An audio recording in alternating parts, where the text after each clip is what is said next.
ni wakati mwingine tena wa kuendelea kuzimulika taarifa mbalimbali. Bila kupoteza time ni kusogezea listi ya waliotajwa ama wanaotajwa kwamba pengine wakarithi nafasi ya Dr. Emmanuel Nchimbi kwenye nafasi ya makamu wa rais baada ya kutangaza kujiuzulu.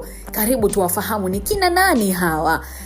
Kujiuzulu kwa makamu wa rais wa Jamhuri ya Muungano wa Tanzania Dr. Emmanuel Nchimbi kiukweli kumeacha nafasi hiyo wazi na kuibua hatua ambayo inafuata ya kikatiba ya kumpata atakayeshika nafasi hiyo mwingine.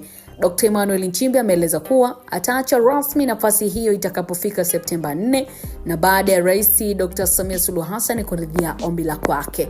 Sasa kwa mujibu wa katiba ya Jamhuri ya Muungano wa Tanzania ya mwaka 1977 ibara ya 50 kifungu cha 4 inaeleza kuwa nafasi ya makamu wa rais inapokuwa wazi, rais anapaswa kumteua mtu mwingine kushika nafasi hiyo, na uteuzi huo unatakiwa kufanyika haraka iwezekanavyo na ndani ya kipindi kisichozidi takribani siku 14 tangu makamu wa rais aliyekuwa madarakani kuachia nafasi hiyo.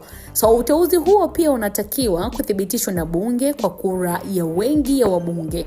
Na katiba pia inaweka masharti kuhusu mtu anayefaa kushika nafasi ya makamu wa rais, ambapo ibara ya 47 inaeleza kuwa makamu wa rais anatakiwa kuwa raia wa Tanzania kwa kuzaliwa, awe ametimiza umri wa miaka 40, awe mwanachama na mgombea aliyependekezwa na chama cha siasa pamoja na kuwa na sifa za kuwa mbunge. Aidha, katiba inaweka kanuni ya uwakilishi wa pande mbili za muungano. Ibara ya 47 kifungu cha 3 inaeleza kuwa rais wa Jamhuri ya Muungano akitoka upande mmoja wa muungano, makamu wa rais anatakiwa kutoka upande mwingine. Na kwa kuwa Rais Samia anatoka visiwani Zanzibar, anayeteuliwa kushika nafasi hiyo anatakiwa kutoka Tanzania bara. Hata hivyo basi, hadi sasa yako majina mbalimbali. Jina la mtu atakayemrithi Dr. Emmanuel Nchimbi, lakini bado hayajawekwa wazi kwamba ni kina nani. Miongoni mwa viongozi wanaoweza kutajwa katika mjadala kuhusu nafasi hiyo ni pamoja na Paul Christian Makonda, Daniel Barani Silo, Tulia Ackson Mwigulu Nchemba, Asha Tukachabwa Kijaji, George Masaju, lakini pia viongozi waandamizi wa serikali, chama na taasisi nyingine za umma wanaokidhi masharti yaliyowekwa. Hata hivyo pia kutajwa kwa jina la mtu yeyote hakumaanishi kuwa tayari ameteuliwa.